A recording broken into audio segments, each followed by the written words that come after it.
I'm Marian Jordan Ellis, and I want to welcome you to 5 Minutes in the Word with Redeemed Girl Ministries. I have a question for you. How big is your God?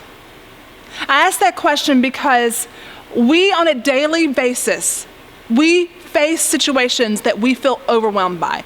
We face obstacles that we think are impossible. We face moments where we are either going to walk by faith or we're going to walk by sight. We're either going to trust in ourselves or we're going to rely on God. And it all comes back to how we respond, how we interact with these moments, all comes back to who we think God is and how we think he operates. And so that's why this verse today is so important, because it just lays this fundamental, foundational truth that our God is not limited. Our God is all powerful. Our God doesn't know the word impossible. And it comes straight from his mouth. And it says in Luke chapter 18, we're memorizing this week, Jesus responded, or Jesus said, what is impossible with men is possible with God. Flat out, simple statement, straight from the mouth of Jesus himself.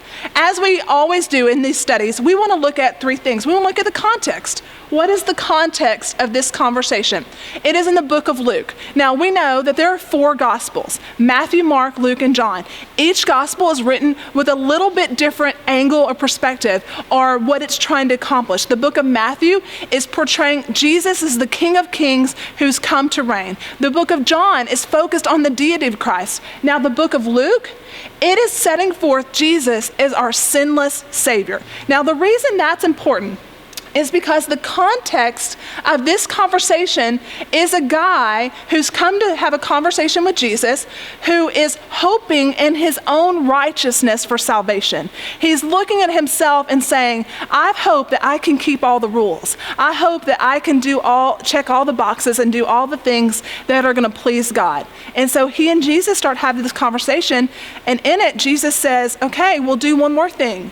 And the guy was like, pretty down and out because he couldn't do that. And the disciples begin to go, okay, that's a pretty good guy. And if he can't earn his way to heaven, if he can't make himself right, then who can? In response to that, Jesus says, what is impossible with man is possible with God.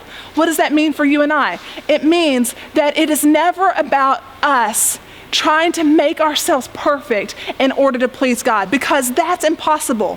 I could try to keep all the rules. I could try to change myself, but I can't do it. It requires a supernatural work of God in me by Jesus to make me a new person, and that is where the impossibility happens, where the power of God. And that is why Jesus said it himself, because he knew he was the supernatural answer to humanity's greatest problem. He knew that he was the suffering, sinless servant who came to save us. So that which was impossible with man would be possible with God. But as believers, as children of God, this is not only the solution to our salvation, but it's also a word of hope for us. Because as we walk this journey of faith, we do so believing in our God, who nothing is impossible for him. Whatever situation you're facing, whatever trial you're going through, whatever has you in a moment of need, you can come to God, who is the one who can do anything, the one who created the world, it says in Genesis, out of nothing. He just spoke and it was. That is how powerful our God is. And so I want to encourage you today. Nothing is impossible with your God. Nothing is too big for him. And no request of yours, no desire of your heart is too small for him to take notice of. I want you to go to him as we study this word and believe that he loves you and that his power is for you and he is with you today.